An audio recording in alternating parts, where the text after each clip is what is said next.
నిర్మల్ జిల్లా బైన్సా మండలంలోని వానలప్పాడు గ్రామంలో ఉన్న ఎల్లమ్మ గుట్టపై 100 సంవత్సరాలుగా ఉన్న చింతవృక్షం కాండపై దుర్గామాత స్వయంభూగా వెలిసినట్లు గ్రామస్తులు తెలిపారు. స్వయంభూ వెలిసిన అమ్మవారిని చూడడానికి గ్రామస్తులు భారీగా తరలి వస్తున్నారు.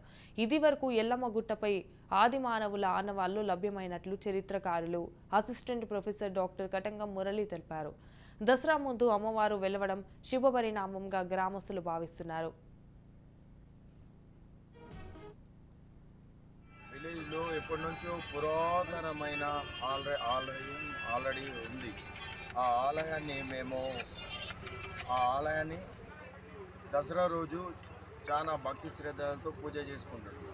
అయితే ఘనంగా దాంతోపాటు మేము ఈ సంవత్సరం ఏమనుకుంటున్నామంటే ఆ మాతకు మేమేమనుకున్నాం నవరాత్రులు చేద్దాం అనుకుంటున్నాం అని చెప్పేసి మేము చాలామంది విలేజ్ కమిటీ వాళ్ళకు అడిగినాం.